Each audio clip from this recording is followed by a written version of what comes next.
Por que você não consegue parar de jogar? Psicologia, neurobiologia explicada para você que está querendo ou tentando parar de jogar. Prazer, nós somos a Emerson, a primeira clínica médica digital que cuida e muda o seu relacionamento com apostas, álcool e nicotina. E eu sou o Giancarlo, fundador da Emerson. Alguns anos atrás, o grande pesquisador e psicólogo Mark Griffiths ele fez uma grande contribuição para a ciência e para toda a psicologia. Ele elencou 6 componentes que formam não só uma dependência comportamental, tal como jogo, compras, qualquer dos chamados vícios, como sexo compulsivo, qualquer coisa que vire um vício, né, como as pessoas chamam, e que também conseguimos estabelecer esses mesmos 6 componentes para as dependências químicas, tal como transtorno por uso de álcool, transtorno por uso de cocaína.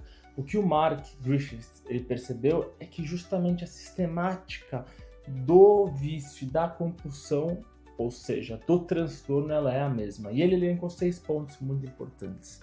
O primeiro desses pontos é a saliência. O que é a saliência? É quando o comportamento, tal como o jogo, ele vira a primeira coisa mais importante para a gente. Então, coisas que antes nós tínhamos como essenciais deixam de ser essenciais. Então, você deixa de ir, né, a um encontro marcado com uma pessoa que você gostava muito. Você deixa de trabalhar no horário que você tinha que trabalhar, porque o jogo ele te força a não fazer isso, né?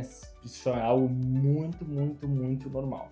Segundo componente é justamente os conflitos que o jogo gera na sua vida. Então, o jogo já gerou conflito com a sua esposa, o jogo já gerou conflito com o seu filho, muitas vezes acontecem divórcios ou inúmeros acontecimentos ruins em decorrência, né, justamente da continuação do jogo. E você não para mesmo com esses conflitos. Esse é o segundo componente que a gente consegue ver o transtorno do jogo. O terceiro componente é justamente a questão da abstinência. Você não consegue ficar sem jogar. Quando você fica sem jogar, é justamente uma dificuldade absurda para você, né? E o quarto componente é a recaída. Então, você consegue parar, mas você volta, mesmo tentando se afastar ao máximo, né?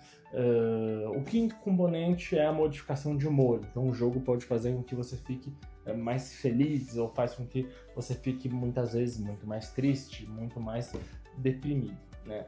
E o sexto componente é justamente o desejo, que a gente chama de fissura, né?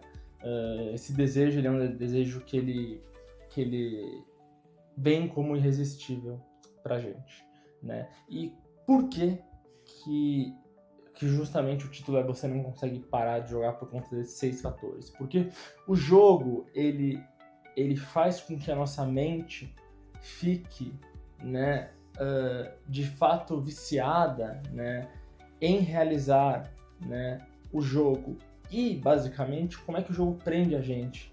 Dessas seguintes formas, né? Então a gente não consegue parar de jogar porque a gente sente isso, porque nós temos recaídas, porque o jogo faz com que a gente prefira coisas que antes eram muito importantes pra gente, que não são mais importantes, porque o jogo ele vai modificando o nosso humor por conta de todos os reforços que ele dá. Então mesmo quando você está perdendo, por exemplo, né, ele te dá um bônus extra, né, o que faz com que o seu cérebro ele nunca associe de fato a perda, né? Ou se ele associa a uma perda, sempre vem o pensamento de recuperar o que foi perdido, que a gente chama de chasing losses, né? Então esses 6 componentes, né, eles mostram pra gente se uma pessoa tem um transtorno, mas eles são os componentes que de fato mostram também como uma pessoa não consegue parar de jogar, porque ela sente tudo isso. Então quando a gente fala querer, ou quando a pessoa não se convenceu de que tem um transtorno, eu não gosto da palavra vício, porque vício a gente usa para culpar. Esses 6 componentes eles servem justamente para falar, olha, você tem um transtorno e esse transtorno tem fase aguda, tem fase de remissão e fase de consolidação. A gente não precisa tratar desse modo, eu sou um jogador, eu sou um alcoólico. Não, muito pelo contrário, porque isso traz muito mais culpa. Eu tô aqui para te tirar da culpa e para te mostrar que a sua doença, né, ela é caracterizada por 6 fatores que fazem com que você não consiga parar de jogar. Então, esses 6 fatores, né, é muito difícil uma pessoa ter só um. Quando ela tem um desses, muitas vezes todos os outros eles vêm junto, né? Então você não consegue parar de jogar justamente por esses fatores. Porque o jogo, ele te leva a comportamentos e sentimentos que afetam muito a sua vida. E que, justamente, para continuar a jogar, né, eles causam isso, mas eles são também a fonte, né? Então, ao mesmo tempo que você tem todos esses 6 componentes, o pensamento que vem é justamente a distorção cognitiva, que a gente vai falar no próximo vídeo, que é justamente assim, olha, para resolver todos esses problemas que eu tenho, né, para resolver, eu vou parar de jogar quando eu recuperar, eu vou recuperar minha família quando eu recuperar o dinheiro. Como? Jogando, ou seja, realizando o comportamento que tanto te fez mal, né? E justamente a fuga dessas 6 coisas, né? Então, o desejo, eu jogo um pouco para recuperar, né? Então, esses 6 componentes, eles mostram muito pra gente.